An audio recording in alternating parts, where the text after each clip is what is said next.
যেখানে যা কিছু করেছেন সব কথা এবং ছবি ধরে রেখেছে মাটি। মাটি হচ্ছে অত্যাধুনিক যন্ত্র। আল্লাহর নবী বলছেন ফাত্তাকুদ দুনিয়া ওয়াত্তাকুন নিসা, পৃথিবীর মানুষ দুনিয়া থেকে বেঁচে থাকো, মহিলা থেকে বেঁচে থাকো। মহিলা না হয় বিপজ্জনক বস্তু, বাঁচতে হবে, বাঁচার চেষ্টা করতে হবে, কিন্তু পৃথিবী তো জড় বস্তু, পৃথিবী থেকে বাঁচতে হবে কেন? পৃথিবী সবচেয়ে ভয়াবহ অত্যাধুনিক যন্ত্র। সিসি ক্যামেরা লাগা আছে, তাই আপনি ভয় পাচ্ছেন যে কথা ধরে নেবে ছবি সহ। ও তো নষ্ট হয়ে যেতে পারে। পৃথিবী, এই মাটি কত ভিন্ন ধরনের অত্যাধুনিক যন্ত্র তা আপনাকে আমি বুঝাতে অক্ষম। আপনার ছবি সহ কর্ম ধরে রেখেছে। বিচারের মাঠে top top top top top top করে কথা বলবে, সব কর্ম বলে দিবে। আবার এগুলো ছবিতে আসবে, মিসকালা জারাতিন খাইরাইয়ারা মিসকালা জারাতিন শাররাইয়ারা, যা কিছু করেছেন বিন্দুমাত্র সব চোখের সামনে চলে আসবে, দেখতে পাবেন পুরো কর্ম। শুধু এই পর্যন্ত নয়, বিচারের মাঠে আপনার একটা হাতে খাতা দেওয়া হবে। খাতা আপনি পাতা উল্টাবেন আর পড়বেন আর বলবেন মালে হাজাল কিতাব লা ইগাদিরু সাগীরাতান ওয়ালা কাবীরা, কি আশ্চর্য ধরনের বই, জীবনে ছোট বড় যা করেছি সব লেখা আছে। এটা হলো বিচারের অবস্থা।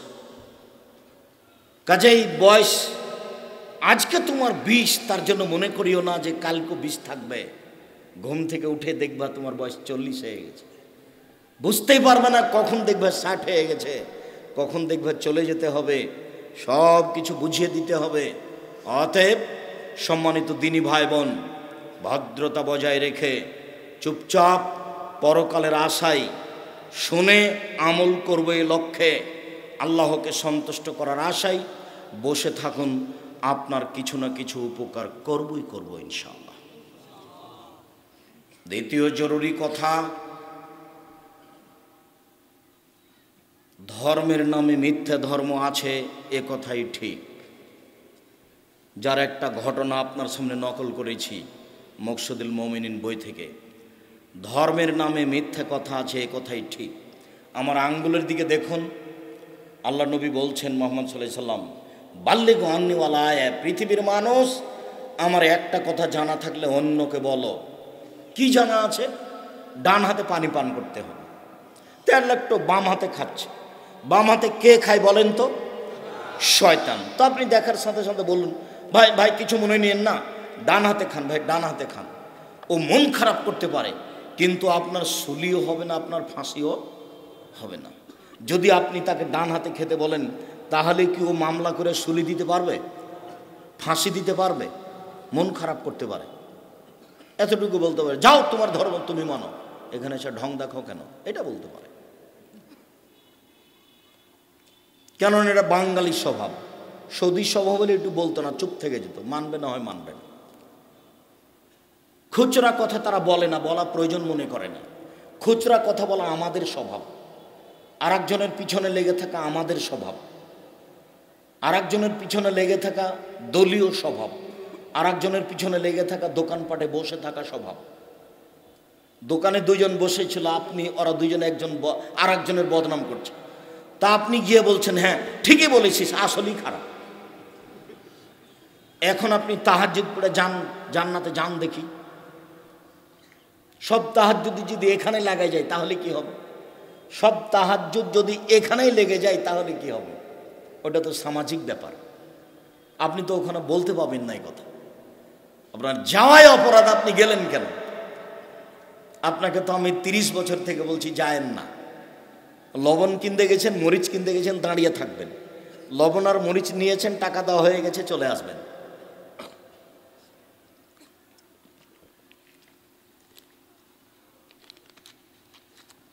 আমার একটি কথা জানা থাকলে অন্যকে বলো। 2, ও হাদ্দেসন বানি ইসরাইল আল হারাজ, বানি ইসরায়েলের কাহিনী বলো, কোনো দোষ নেই। বানি ইসরায়েলের কাহিনী সত্য বলতে হবে, মিথ্যে নয়। বানি ইসরায়েলের কাহিনী যেমন আপনাকে একটা বাক্য দেখাই। ইস্তারা রাজুলুন মিন রাজুলিন আকারান, একটা লোকের কাছে জমি কিনে নিয়েছিল। ফাওয়াজাদা ফি আকারিহাল জাররা, জমি কিনে নিয়ে যখন জমি চাষ শুরু করেছে, তাতে একটা স্বর্ণের পাতিল পেয়েছে। তখন স্বর্ণের পাতিলটা জমি বিক্রেতার কাছে নিয়ে গেছে। জমি বিক্রেতার কাছে নিয়ে গিয়ে বলছে, খুদ দাহাবা কামিন ইন্নামা ইশতারাতুল আরদ মিনকা ওয়ালামাবতা মিনকা দাহাব। আপনি স্বর্ণের পাতিল নেন, আপনার কাছে আমি জমি কিনেছি, পাতিল কিনিনি। তখন জমি বিক্রেতা বলছে বেতলার জমি ফিয়া, জমি বিক্রি করেছি, জমিতে যা কিছু ছিল সব বিক্রি করেছি, আমি স্বর্ণের পাতিল নেব না। এটা ঈমান। এখনই আপনি দোকানদার, আপনাকে একটা লোক 500 টাকা নোট দিয়েছে, তো বুঝতে পারেনি এটা 200 টাকা মনে করে দিয়েছে। তা আপনি এখন ফেরত দেওয়ার সময় কি যে করলেন বুঝতে পারলেন, ওই আর কিছু বুঝতে পারলেন, আপনি চুপ থেকে গেলেন, অল্প কয়েকটা টাকা। আর আপনাকে তো খুব ভালো করে চিনে মানুষ, আপনি মসজিদের বাজার করতে গিয়েছিলেন, তাই আপনি 30 টাকার নাস্তা করেছিলেন, মনে নেই আপনার? মসজিদের বাজার করতে গিয়েছিলেন, 30 টাকার নাস্তা। জীবনে আপনার নাস্তা জুটে না, ভিক্ষা জুটে না, মসজিদের টাকা দিয়ে আপনাকে নাস্তা করা লাগে কেন? যে কয়েকজন মসজিদের বাজার করতে গেছেন সব কয়েকজনকে নিজের টাকা দিয়ে নাস্তা করাবেন, তখন আপনার কাজে বরকত হবে। তখন আর ভিক্ষা চেয়ে মসজিদ করা লাগবে না, তখন আপনারা কয়েকজন করতে পারবেন। আপনাদের জামিয়া সালাফের আমি কোনোদিন অ্যাকশন দেয় খাইনি, যদি খেয়েছি টাকা দিয়ে দিয়েছি। যান আপনাদের জামিয়া সালাফিয়াই, রূপগঞ্জ নারায়ণগঞ্জে যান, না রাজশাহীতে যান, আমার ফাইল আছে। আমি আপনাদের জামিয়া সালাফের এক সন্ধ্যা খাবো না, ইনশাল্লাহ খাবো না। আমার মনে বড় স্বাদ, এদেশের মাটিতে আমি উন্নত মানের প্রতিষ্ঠান গড়বই ইনশাল্লাহ। সেটাই জামিয়া সালাফিয়া, যেখানে ছেলে মেয়ে বাংলা, ইংরেজি, আরবি উন্নত মানের শিক্ষা অর্জন করে জাতির অন্যায়ের বিরুদ্ধে লড়বে, মুখে কলমে মিডিয়ে। মুখে বলে যাচ্ছি, কলমে মাসিকা লিতে সম্পত্রিকা দিচ্ছি। জাতির জামিয়া সালাফের মুখপাত্র পত্রিকা মাসিকা লিতে সম্পত্রিকা আপনি নেন কি না আমি জানি না, ক্ষতিগ্রস্ত হয়েন না। আমি এর জন্য কষ্ট কম করিনি, এর জন্য আমি মাসে 2-1 পয়সা ব্যয় করি না, লক্ষ লক্ষ টাকা ব্যয় করি। জাতির মনে করি সবচেয়ে উন্নত মানের পত্রিকা, 50টা প্রশ্নের উত্তর আছে মাসিকা লিতে সম্পত্রিকা। আমি কলমে জাতির খিদমত করার চেষ্টা করছি। যদি আমার ব্যক্তিগত বইটা কিনেন তাহলে আমার উপকার হবে, আর যদি মাসিকা লিতে সম্পত্রিকা কিনেন তাহলে আপনার জাতির উপকার হবে। মাসিকা লিতে সম্পত্রিকায় 50টা প্রশ্নের উত্তর আছে, এটা আমার কলম। মিডিয়া অনলাইন লিতেশাম টিভি, আপনারা সেখান থেকে প্রশ্নের উত্তর, বক্তব্য, আরও যত মিডিয়া আছে সেগুলোতে দিনের খিদমত চেষ্টা করছি। আমি মানুষ হিসেবে জাতিকে ফাঁকি দিচ্ছি এটা মনে করি না। আমি জাতিকে সার্বিকভাবে যেভাবে সম্ভব সেইভাবে দিনই সেবা দিয়ে যাচ্ছে বলে আমার মনে বলছে। দিনই সেবার সবচেয়ে বড় মাধ্যম জামিয়া সালাফিয়া। আমার মনে বড় স্বাদ, এই স্বাদ মেটাতে গিয়ে আপনাদের জামিয়া সালাফের এক সন্ধ্যা খাবো, এটা আমি প্রয়োজন মনে করিনি। এক সন্ধ্যা খেলে আমি তার টাকা দিয়ে দিয়েছি, আমার নামে ফাইল আছে। জামিয়া সালাফিয়া আমার প্রতিষ্ঠানে আপনাদের, এর যদি কাউকে দিতে হবে না, তাকেই জবাব দিতে হবে। সম্মানিত দিনী ভাই বোন, এখানে আমি আরেকটা কথা বলেছি যে আপনাকে দোয়া করতে বলেছি, জামিয়া সালাফিয়া আল্লাহ তুমি কবুল করো, এটা বলেছি। টাকা দেওয়ার কথা আমি বলিনি। জামালপুরের লোক টাকা দিলেও জামিয়া সালাফিয়া করবে, না দিলেও গড়বে ইনশাআল্লাহ। তাকে ধরে রাখার ক্ষমতা মানুষের হাতে নেই। অতএব টাকা আমি দিলেও হবে, না দিলেও হবে। কিন্তু আমার একটা কথা মনে বলে যে আপনার 10টা টাকা ছাড়া জামিয়া সালাফে গড়ে যাক, এটা আমি চাই না। কেন? পতিতালয়ের মহিলা যদি কুকুরকে পানি পান করে জান্নাত পেতে পারে, তাহলে জামিয়া সালাফিয়া 10 টাকা দেওয়া থাকলে আমি জান্নাত পাবো ইনশাআল্লাহ। এই আশায় আপনাকে আমি জামিয়া সালাফিয়াকে মূল্যায়ন করতে বলি। সম্মানিত দিনী ভাই বোন, অমান কাযাবা আলাইয়া মুতাআম্মিদান ফালিয়াতাবা মাকাদাহু মিনান নার। কেউ যদি কোনো কথা আমার নামে বলে, সেই কথা যদি আমার না হয়, তাহলে তার থাকার জায়গা জাহান্নাম। হুজুর যত বড়ই হোক, পাগড়ি যত বড়ই হোক, লাঠি যত বড়ই হোক, পরহেজগার যত বড় হোক না কেন, ফাজাইল আমল বইয়ে লেখা আছে যে আদম আলাইহিস সালাম ভারত থেকে হজ করতে গেছেন 60,000 বার। 60,000 বার যদি হজ করতে গিয়ে থাকেন, কথা যদি সত্য হয় তাহলে ভালো, যদি সত্য না হয়, যিনি লিখেছেন, যিনি প্রচার করছেন, তার ফলাফল জাহান্নাম। এ কথা আমি বলিনি, এ কথা মুহাম্মদ সাল্লাল্লাহু আলাইহি ওয়াসাল্লাম বলেছেন। আমার কিছু করার নেই, আমি অনুবাদক মাত্র। আম গাছে জাম ধরতে পারে, ধরে না। অমাবস্যা রাতে চাঁদ উঠতে পারে, উঠে না। সুঁয়ের ছিদ্রতে লাঙ্গলের ফাল ঢুকতে পারে, ঢোকে না। সুঁয়ের ছিদ্রতে লাঙ্গলের ফাল ঢুকে যেতে পারে, আম গাছে জাম ধরে যেতে পারে, অমাবস্যার রাতে চাঁদ উঠে যেতে পারে, এগুলো ঘটে যেতে পারে। আমি যে কথা বলছি এতে সন্দেহ আছে বলে কিয়ামত পর্যন্ত চেষ্টা করলে সরিষা ঢোকানো যাবে না। যা বলছি তাই থাকবে, তার নাম বুখারী মুসলিম। শুনুন, তিনি বলেছেন, পৃথিবীর মানুষ, আমার একটা কথা জানা থাকলে অন্যকে বলো। 2, বানী ইসরায়েলের কাহিনী বলো। 3, কেউ যদি কোনো কথা আমার নামে বলে, সেই কথা যদি আমার না হয়, তাহলে তার থাকার জায়গা জাহান্নাম। আমি যে আপনার সামনে বক্তব্য দিলাম, যেটা বললাম রাসূলের নাম দিয়ে, সেটা যদি রাসূলের না হয়, তাহলে আমি যত বড়ই পরহেজগার হই না কেন, বিচারের মাঠে জান্নাতে যাওয়ার কোনো পথ নেই। হাদিস বুখারী মুসলিম। ধর্মের কথা মুখ দিয়ে বের করলে খুব সাবধানে বের করতে হবে। না বলা ভালো, না বলা অনেক ভালো। আল্লাহ রাসূল এ কথাও বলছেন, কেউ যদি তদন্ত না করে বলে সেও মিথ্যুক। সে তদন্ত করলো না কেন? কথা বলেছে ঠিকই হয়েছে, কিন্তু তদন্ত করেনি, তখন সে মিথ্যুক। ধর্মের কথা এমনি বলা যায় না। আপনি পুরাতন কোরআন মাজিদ উল্টে দেখুন, শেষের দিকে 1 পৃষ্ঠা একটা দোয়া দেওয়া আছে। 30 বছর থেকে বলছে এটা মানুষের বানানো দোয়া। কই কেউ কেন বলে না, জি না আপনি ভুল বলেছেন, এটা রাসূলেরই বলা দোয়া। কেউ বলে না তো। 30 বছর থেকে বলছি, জামালপুরে বলছি প্রায় 30 বছর থেকে। 90 সালে জামালপুরে এসেছি, তাহলে কতদিন হচ্ছে ভাইজান? 31 বছর হচ্ছে। 31 বছর হচ্ছে, 32 বছর চলছে। জামালপুরে এসেছি, চিনাডলি নাম শোনেননি আপনারা? চিনাডলিতে এসেছি 90 সালে। তো এই কথা তো আমি 32 বছর থেকে বলছি। কেউ কেন বলে না আপনি ভুল বলেছেন?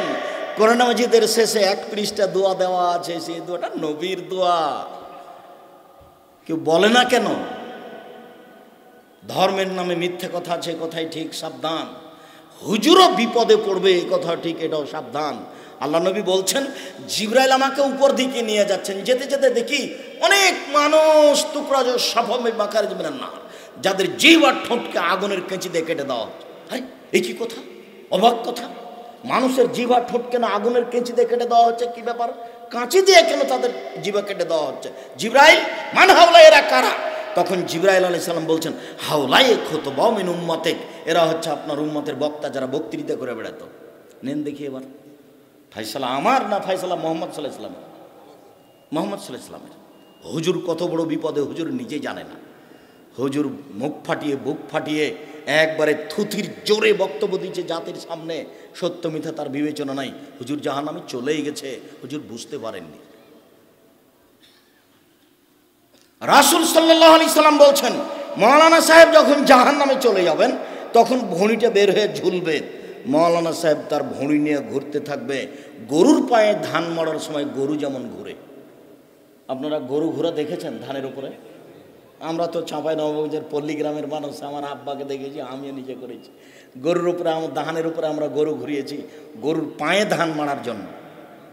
আল্লাহ রাসূল বলছেন, মাওলানা সাহেব এভাবে ঘুরবে, তখন জাহান্নামীরা জমা হবে। মালাক, কি ব্যাপার হুজুর? তামরন মিলে মরতন হানিল মুনকার, আপনি তো আমাদের ভালো বলতেন, মন্দ নিষেধ করতেন, হুজুর আপনি কেন এখানে? তখন হুজুর বলবে, কি করি, আমরুকুম বিল মারুফ ওয়া আতিহি, আমি ভালো বলেছি, ভালো করিনি যে। দেখেন আপনি তার পরিবারের অবস্থা দেখেন, আপনাদের গ্রামেরটাই দেখেন। সুন্দর জর্দা খায় হুজুর, সুন্দর বাড়িতে পর্দা নেই, আর এমন সাতক্ষীরায় ফাটায় না বক্তব্য দিল। আমি বলিনি এই কথা, মুহাম্মদ সাল্লাল্লাহু আলাইহি সাল্লাম বলছেন যে হুজুরের অবস্থায়। আল্লাহ নবী যাচ্ছেন উপরে, স্বপ্নে দেখছেন একটা লোক চিত হয়ে আছে, আর একটা লোকের হাতে বিশাল পাথর, তার মাথার উপরে মারছে। ফাজারা যাও ফাজারা বাহু ফাতাদালা যারো ফান্দালা গেলাইলে যাও, যতবার মারছে পাথরে মাথাটাতে পাথর লেগে মাথা ভেঙে চৌচির হয়ে যাচ্ছে, পাথর ছিটকে দূরে চলে যাচ্ছে। আবার নিয়ে আসছে, নিয়ে এসে দেখ মাথা ঠিক হয়ে গেছে, আবার মারছে, আবার চলে যাচ্ছে। আল্লাহ নবী জিজ্ঞাসা করলেন, এ কি কথা, একে? তখন জিবরাইল আলাইহিস সালাম বলছেন, ইনি হচ্ছেন মাওলানা মানুষ। আমল করতো না। হাদিস সব বুখারী মুসলিম। এদেশে একটা বই পাওয়া যায়, বইয়ের নাম বক্তা শ্রোতার পরিচয়। নাম শুনেননি কোনো দিন? বইয়ের নাম কি? বক্তা শ্রোতার পরিচয়। মনে করিয়েন না যে আব্দুর রাজ্জাক সাহেবকে ফাঁকি দিলাম না কিনে, আপনি মনে করেন যে কিনিনি তো আমাকে ফাঁকি দিয়েছে, এটা মনে করিয়েন। আমাকে ফাঁকি দিয়েছে এটা মনে করিয়েন না। আমি আপনার জন্য এগুলো পেশ করেছিলাম। কেন জাতি আপনার সামনে মিথ্যা বক্তব্য দিয়ে চলে যাবে? কোন সাহসে চলে যায়? আপনাকে ধরার জন্য সেটা করা হয়েছে। দেশে একটা বই পাওয়া যায়, তাফসির কি মিথ্যে হতে পারে, মানে ওই বইয়ে একটাও সত্য তাফসির নাই, সবই মিথ্যে। বরিশাল থেকে আপনার কাছে তাফসির করতে এসেছে, দেখবেন যে ওই মিথ্যাটাই করছে। বইয়ের নাম কি বলেন তো? তাফসির কি মিথ্যে হতে পারে? ওই বইয়ে যা তাফসির আছে সবই মিথ্যে, অথচ নামটা হচ্ছে তাফসির কি মিথ্যা হতে পারে? মনে হচ্ছে যে মিথ্যা হবে না, অথচ তাফসির এত পরিমাণে মিথ্যা আছে যে আপনি হিসাব করতে পারবেন না। কোরআন মাজিদের গায়ে যদি মিথ্যা দোয়া লেখা থাকে আমার চোখের সামনে, তাহলে মিথ্যা তাফসির লেখা থাকবে আর একজনের কলমে। কোরআন মাজিদের শেষে বড় দোয়া দুটো আছে, দুটাই মিথ্যে। তাহলে আমার চোখের সামনে যদি কোরআন মাজিদের গায়ে মিথ্যা দোয়া থাকতে পারে, তাহলে আর একজনের কলমে মিথ্যা তাফসিরও থাকতে পারে। এটা স্বাভাবিক বিবেচনা আপনাকে করতে হবে। 30 বছর আগে বলেছি, মাছ দিয়ে ভাত খেলে কাঁটা ফেলে খান, কাঁটা সহ খান না। বক্তব্য শুনতে হবে কাঁটা সহই না কাঁটা ছাড়া? কাঁটা ছাড়া। জেনে শুনে আলেমকে দাওয়াত দিতে হবে, যিনি কথা বলতে পারেন, বুঝতে পারেন, ভালো মন্দ বিবেচনা করতে পারেন, পরহেজগারিতা আছে। 5 জনকে জিজ্ঞাসা করে আব্দুর রাজ্জাক সাহেবকে দাওয়াত দেওয়ার পূর্বে তার বাড়িতে যেতে হবে, মানুষজনকে জিজ্ঞাসা করতে হবে, তার প্রতিবেশীকে জিজ্ঞাসা করতে হবে, তার কিছু আমল আখলাক দেখতে হবে, তারপরে দাওয়াত দিতে হবে যে ভাইজান আপনার মুখে কিছু কোরআন হাদিস শুনতে চাচ্ছিলাম। সম্মানিত দিনী ভাই বোন, মহান আল্লাহ বলেন ফাকিমুস সালাত ওয়া আতুজ যাকাত, পৃথিবীর মানুষ তোমরা সালাত আদায় করো, যাকাত প্রদান করো। ওয়া তাসিমু বিল্লাহ, তোমরা আল্লাহকে শক্তভাবে আঁকড়ে ধরো, সুন্দরভাবে ধরো। হুয়া মাওলাকুম, তিনি তোমাদের অভিভাবক। ফা নেমাল মাওলা নেমান নাসির, তিনি হচ্ছেন উত্তম অভিভাবক, তিনি হচ্ছেন উত্তম সহযোগী। আল্লাহকেই সাহায্যকারী হিসাবে ধরতে হবে। সম্মানিত দিনী ভাই বোন, আমি আপনাকে এখানে জরুরি কয়েকটা কথা বলি। তার প্রথম কথাটা বলছি, রাতে উঠে ইবাদত করা অতীতের নবী রাসূল পরহেজগার মানুষের কাজ। কি বললাম বলেন তো? রাতে উঠে ইবাদত করা কাদের কাজ? অতীতের নবী রাসূল এবং পরহেজগার মানুষের কাজ। প্রমাণ, উমামা বাহিলি রাদিয়াল্লাহু তাআলা আনহু বলেন, রাসূল সাল্লাল্লাহু আলাইহি সাল্লাম বলেছেন, পৃথিবীর মানুষ, আলাইকুম বিকিয়ামিল লাইলে, তোমরা রাতে ইবাদত করতে উঠো। ফাইন্নাহু দাবুস সালিহিনা মান কানা কাবলাকুম, এটা হচ্ছে পরহেজগার মানুষের নীতি যারা তোমাদের পূর্বে ছিল। এটা হচ্ছে পরহেজগার মানুষের নীতি যারা তোমাদের পূর্বে ছিল। উপস্থিত বৈঠকের দিনই মুসলিম বোন, আপনাকে বলছি শোনেন, এইদিকে শোনেন। এই মেয়ে কথা বলছো কেন? তোমাকে তো আমি শুনতে বলছি। উপস্থিত বৈঠকের মুসলিম বোন, আপনি একটু শোনেন। মাগরিবের ফরজ সালাতের পরে 6 রাকাত সালাতুল বিন নামাজ পড়লে 12 বছর ইবাদতের নেকি হবে। হাদিসটি জাল। আপনি মাগরিবের পরে 6 রাকাত পড়িয়েন না, 2 রাকাত পড়েন, বিনিময় প্রতি 12 রাকাত সমান একটা জান্নাত। প্রতি 12 রাকাত সমান জান্নাতে একটা ঘর। এক, জোহরের আগে 4, জোহরের পরে 2, এ হলো 6। 2, মাগরিবের পরে 2, এশার পরে 2, ফজরের আগে 2, এ হলো 12। প্রত্যেক 12 সমান জান্নাতে একটা ঘর। ওখানে 6 পড়ে হুজুরের কথা শুনে পরকাল হারায়েন না। আমি আপনাকে একটা কথা বলতে যাচ্ছি, সেটা আপনি মনোযোগ সহকারে শোনেন। বেশি যদি ইবাদত করতে চান, যে আরো দামি ঘর নিব, আরো ভালো জান্নাত নিব, তো মাগরিবের সলাতে থাকিয়েন না, ওখানে 2 রাকাতে থাকেন। মাগরিবের পরে 2, এশার পরে 2, ফজরের আগে 2, জোহরের আগে 4, জোহরের পরে 2। 12 সমান জান্নাতে কি? জান্নাতে একটা ঘর। এ দিয়ে আমার হচ্ছে না, আমি আরো দামি জান্নাত নিব। দামি জান্নাতের স্বাদ হওয়া দরকার। দেখেন দেখেন, একজন সাহাবী সফরে আল্লাহ রাসূলের সাথে ছিলেন, তো মেশক আর পানি নিয়ে এসে আল্লাহ রাসূলকে বলছেন, আল্লাহ রাসূল এই দেখেন মেশক আর পানি থাকলো আপনার পাশে। তখন আল্লাহ রাসূল খুশি হয়ে গেছেন, খুশি হয়ে বলছেন, আচ্ছা আচ্ছা, খুব ভালো ব্যাপার, সালমা শেতা, তোমার যা ইচ্ছা তাই চাও। মানে আমি খুশি হয়ে গেছি, তোমার যা ইচ্ছা তাই চাও, আমি তোমার কাজে খুশি হয়ে গেছি। তখন লোকটা বলছে, আসআলুকা মুরাফাকাতাকা ফিল জান্নাতে, আপনার সাথে আমি জান্নাতে থাকতে চাই। আমাদের নবী গায়েবের খবর জানতেন না, কেননা এই লোকটা কি বলবে তার জানা ছিল না। দেখুন এবার দেখেন, আওয়া গায়রা জালেক, না না না না না, এটা নয়, এটা নয়, এটা ছাড়া অন্য চাও, এটা ছাড়া অন্য চাও, এটা নয়। কেন? উনি তো একটু আগে বললেন যে সালমা শেতা, তোমার মন যা চাই তাই চাও। তো ঠিকই চেয়েছে। আমাদের জামালপুরে বাড়ি না হলে আমরা বলতাম যে 20 বিঘা জমি দেন, আর ঢাকা শহর একটা বাড়ি দেন, নাকি এরকম একটা মনের স্বাদ থাকতো। তো উনি বলছেন যে আপনার সাথে জান্নাতে থাকতে চাই। তখন আল্লাহ রাসূল বলছেন, না না না না, এটা নয়, এটা নয়, অন্যটা অন্যটা অন্যটা। তাহলে আল্লাহ রাসূলের জানা ছিল না যে ও কি বলবে, বুঝাতে পারি না কথা।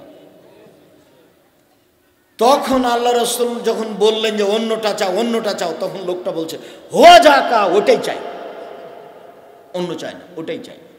এবার দেখেন আল্লাহ রাসূল বলছেন, আইন্নি বেকাসরাতিস সুজুদ, তাহলে রাতে বেশি বেশি সালাত আদায় করে আমাকে সাহায্য করো, আমি তোমাকে এমনি এমনি পাশে রাখতে পারবো না, এইটা আমার পক্ষে সম্ভব নয়। পৃথিবীর সবচেয়ে বড় দামি মানুষ, এত বড় পাওয়ারফুল মানুষ আল্লাহ সৃষ্টি করেননি। জান্নাতের গেটে লেখা আছে, সর্বপ্রথমে যিনি জান্নাতে ঢুকবেন তিনি হলেন মুহাম্মদ সাল্লাল্লাহু আলাইহি সাল্লাম।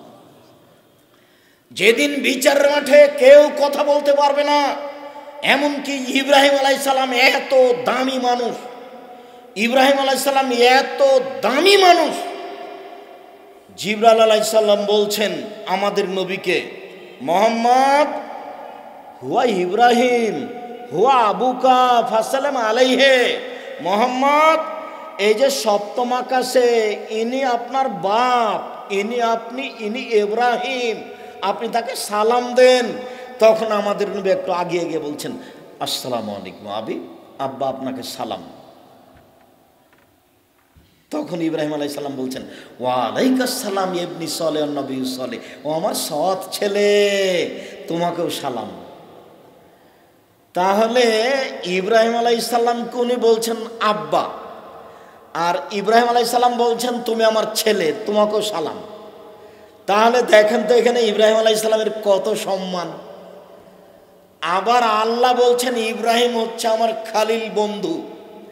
এরপরেও ইব্রাহিম আলাইহিস সালাম বিচারের মাঠে আমাদের সামনে বলবেন, কাদ গাযিব আলাই রাব্বি মা গাযিব মিন ক্বাবলা লাবা, আমার প্রতিপালক আমার উপরে রাগ করেছেন, এরকম রাগ পূর্বে কোনোদিন করেননি, ভবিষ্যতেও কোনোদিন করবেন না। নাফসি নাফসি, আমার যে কি হয় তা আমি নিজেই বুঝি না, আমি তোমাদের কোনো উপকার করতে পারবো না। নাফসি নাফসি, আমার যে কি হয় তা আমি নিজেই বুঝি না, আমি তোমাদের কোনো উপকার করতে পারবো না। প্রতিপালক আমার উপরে আজকে এমন রাগ করেছেন, পূর্বে কোনোদিন এত রাগ করেননি, ভবিষ্যতেও কোনোদিন এরকম রাগ করবেন না। এটা হলো ইব্রাহিম আলাইহিস সালামের অবস্থা। এবার মুহাম্মদ সাল্লাল্লাহু আলাইহি সাল্লামের কাছে, মুহাম্মদ সাল্লাল্লাহু আলাইহি সাল্লাম সিজদায় পড়ে গেলেন। কিছু কথা বলতে হবে, এই জন্য আমরা উপস্থিত হয়েছি, সারা পৃথিবীর মানুষ সেখানে উপস্থিত হব, আমাদের ব্যাপারে কিছু বলবেন, তাই তিনি সিজদায় পড়ে গেলেন। তখন আল্লাহ বলছেন, এর ফরাসা সাল মা শেতা ওসফে তুষাফা তুতা সালমা শেতা, মাথা উঠান, যা চাইবেন তাই দিয়ে দিব, সুপারিশ করেন মেনে নিব, মাথা উঠান, যা চাইবেন তাই দিয়ে দিব। সালমা শেতা, যা চাইবেন তাই দিয়ে দিব, মাথা উঠান, যা চাইবেন তাই দিয়ে দেব, যা সুপারিশ করবেন সেটাই মেনে নেব। বিচারের মাঠে ইনি মোহাম্মদ সাল্লাল্লাহু আলাইহি সাল্লাম।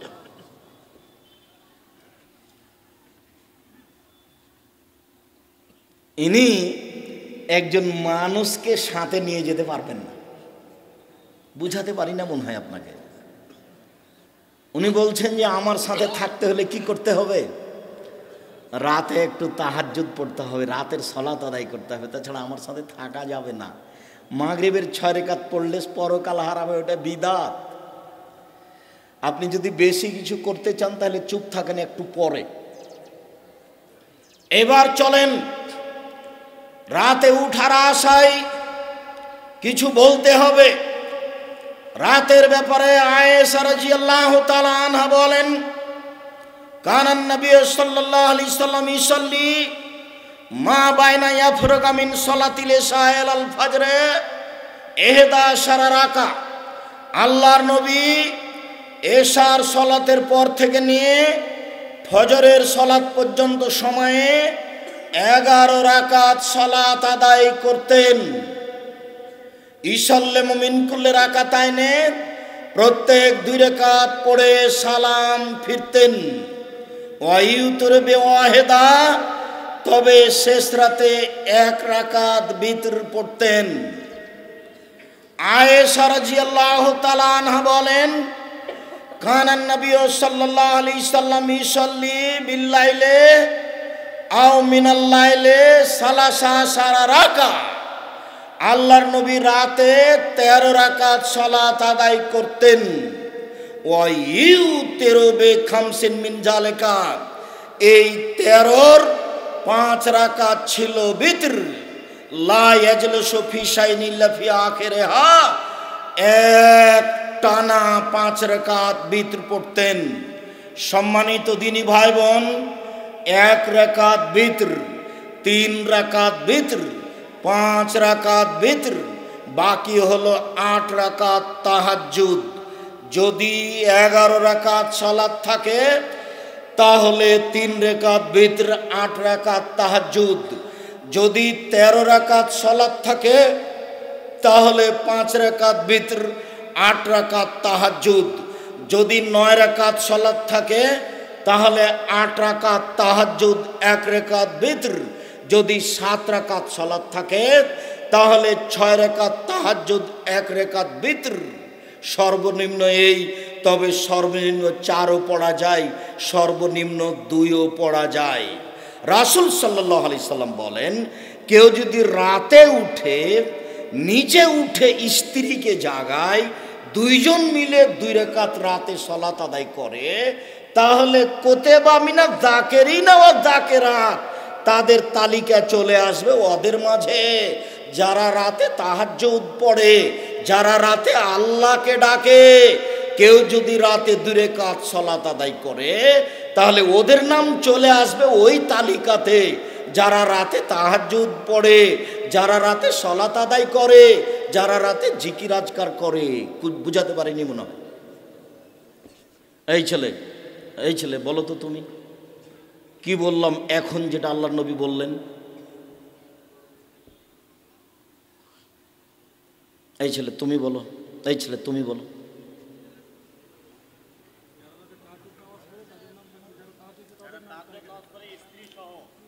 দুই রাকাত,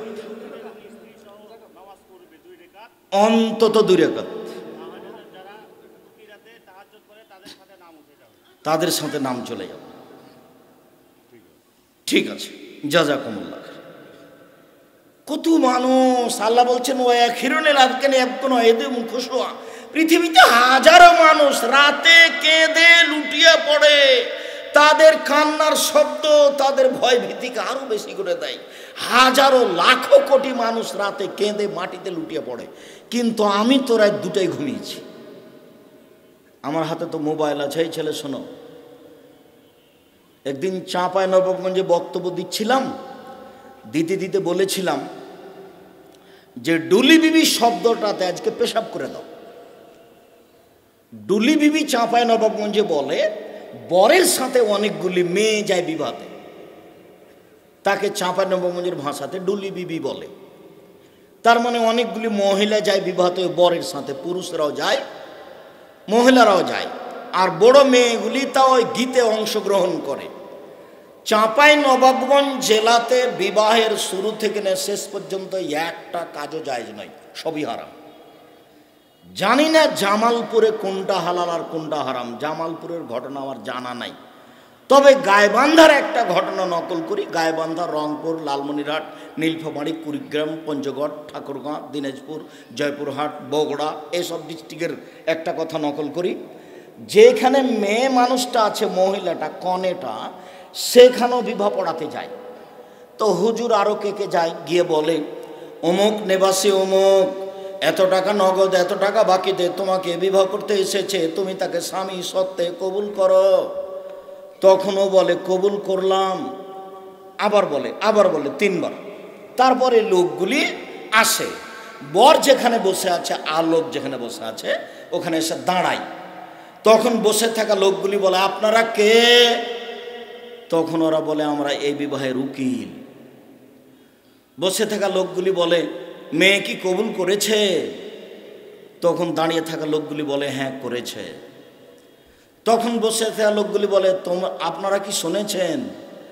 তখন বলে হ্যাঁ শুনেছি। তখন বলে আপনারা বসেন। মনে হচ্ছে পাগলামি কারবার, হিন্দুদের বিবাহ লেগেছে, কলার গাছের চতুর্দিকে ঘুরে ধর্ম পাগল হয়ে গেছে। গাইবান্ধা জেলাতে ধর্ম পাগল হয়ে গেছে, জামালপুরে কি হয়েছে তা আমার জানি না। চট্টগ্রামের নীতি হলো বিবাহতে উকিল বাপ লাগে। তো সেই উকিল বাপ না, এখানে ওরকম নেই। যদি উকিল বাপ থাকে তাহলে শুধু বিবাহ বৈঠকে শেষ। চট্টগ্রামে উকিল বাপই সেদিন থেকে বাপ হয়ে গেছে। উকিল বাপই এখন মেয়ের বাড়িতে যাবে, ওই মেয়ের বাড়িতে যাবে, ওই মেয়ে এখন উকিল বাপের বাড়িতে আসবে, সেদিন থেকে ও বাপ। অবাক, উকিল বাপই হারাম, উকিল বাপই হারাম। উকিল বাপ যদি সেখানে তৈরি করা হয় তাহলে শরীয়তের ন্যাক্কারজনক নোংরা জঘন্য কাজের মধ্যে এটা একটা কাজ। জামালপুর জেলা থেকে বা গাইবান্ধা জেলা থেকে আমাকে বলেছিল আব্দুর রাজাক সাহেব অত শক্ত করে বলেছেন কেন? কি বলেছি? আপনি বলেছেন কাজী সাহেবের খাতার পাতা দিয়ে টয়লেট পেপার হিসেবে ব্যবহার করতে হবে। কেন? 4 জন সাক্ষীর কথা লেখা আছে সেই জন্য। আমি বলেছি ঠিক বলেছি। জেনা প্রমাণ করতে 4 জন সাক্ষী লাগে পৃথিবীতে। কি প্রমাণ করতে 4 জন সাক্ষী লাগে? জেনা। তো এটা বিবাহের বৈঠক নিয়ে এসেছি না জেনার বৈঠক নিয়ে এসেছি? বিবাহের। তো ওখানে আল্লাহ রসুল বলেছেন 2 জন সাক্ষী। এই খাতা তুলে দিতে হবে কাজী সাহেব, নইলে আপনি কেটে রাখেন। মেয়ের পক্ষ থেকে 2 জন, ছেলের পক্ষ থেকে 2 জন, দ্বন্দ্ব সেখানে লাগিয়ে দিয়েছি। এটা মিথ্যে কথা। একটা বিবাহ বৈধ হইতে মাত্র 2 জন সাক্ষী লাগে, ছেলের পক্ষ থেকে আর মেয়ের পক্ষ থেকে যাই হোক না কেন, এক বাপ লাগবে আর 2 জন সাক্ষী লাগবে। তো ওখানে 4 জন সাক্ষীর জায়গা কেন? আপনি জোর করে রাগ করলে হবে? আমি আব্দুর রাজ্জাক বিন ইউসুফ, আমি ভোরের ঊর্ধ্বনে, আমি মানুষ, তবে কথা ফেরত নেওয়া কঠিন আছে। আমাকে এই কথা ফেরত নেওয়া হবে না। আপনি পরিবর্তন তওবা করেন, সরকারকে বলে খাতা পরিবর্তন করেন। কয়জন সাক্ষীর জায়গা লাগবে? 2 জন। কে বলেছেন? মুহাম্মদ সাল্লাল্লাহু আলাইহি সাল্লাম বলেছেন। তিনি বলেছেন লা নিকাহ ইল্লা বি শাহিদাইনে, 2 জন সাক্ষী ছাড়া বিবাহ চলে না। সম্মানিত দ্বীনী ভাই বোন, বলছিলাম 8 রাকাত তাহাজ্জুদ কমতে কমতে 2 রাকাতে নিয়ে আসা হয়েছে। অন্তত কেউ যদি রাতে 2 রাকাত সালাত আদায় করে তাহলে পৃথিবীর ভালো মানুষ যারা ওদের নাম যে খাতাতে আছে এদেরও নাম সেই খাতাতে হবে, এ কথা আমি বলিনি। এ কথা কে বলেছেন?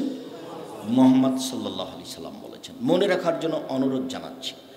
এক খেলে চেয়ে থাকবেন, আপনার ক্লান্তির আগে আমি কথা শেষ করব ইনশাআল্লাহ। রাতে যদি উঠতে চান তাহলে একটা কথা মনে রাখবেন, আজ থেকে এশার সালাতের পরে বেশি কথা হবে না, ঊর্ধ্বে 10টা, রাত 10টার মধ্যে মধ্যে ঘুমিয়ে যেতে হবে। এই ছেলে, তোমার সাথে কথা একটা জেগেছিল, সেই কথাটাই ভুলে গেছি। আজ থেকে তুমি যে ছবিওয়ালা মোবাইল আছে না, তোমার কি মোবাইলের নাম ওটার নাম কি? আচ্ছা যাই হোক, যে মোবাইলই হোক, যেটা বড় যাতে ছবি আসে, ওই মোবাইল তোমার যদি সত্যি দিন ধর্মের জন্য ব্যবহার না হয় তাহলে ওতে পেশাব করে দাও, ওটা আর কোনোদিন হাতে নিও না। ওটা তোমাকে ধ্বংস করেছে, তোমার বংশকে ধ্বংস করেছে, তোমার জাতিকে ধ্বংস করেছে, তোমার বিদ্যা ধ্বংস করেছে, তোমাকে কবর দিয়েছে। এটা তুমি ব্যবহার করিও না। তুমি একবার উঠার সময় এইভাবে উঠবে, আস্তাগফিরুল্লাহ ওয়া আতুবু ইলাইহি, তোমার কাছে ক্ষমা ভিক্ষে চাই, তোমার কাছে ফিরে যেতে চাই, বাকি জীবন কোনোদিন আর এই মোবাইলের গায়ে হাত দেব না। আর তোমাকে আর একটা বলেছি, আজ থেকে তুমি ওই মেয়ের সাথে আর কোনোদিন কথা বলিও না, জান্নাত হবে ইনশাআল্লাহ। এটা আমি বলিনি, এ কথা আল্লাহ বলেছেন। আল্লাহ বলছেন, ওয়ানাহা নাফসা আনিল হাওয়া ফাইনাল জান্নাতে হেল মা। পৃথিবীর কোন মানুষ যদি তার প্রবৃত্তিকে ঠেকাতে পারে, আজ থেকে যদি আরো অন্যায় না করে, আমি আল্লাহ তাকে জান্নাতুল মাওয়া দিয়ে দিলাম। এটা তার ওয়াদা, এটা তার ওয়াদা, তিনি ওয়াদা পূরণ করবেন। তুমি এই নাম্বার আর কোনোদিন ব্যবহার করিও না।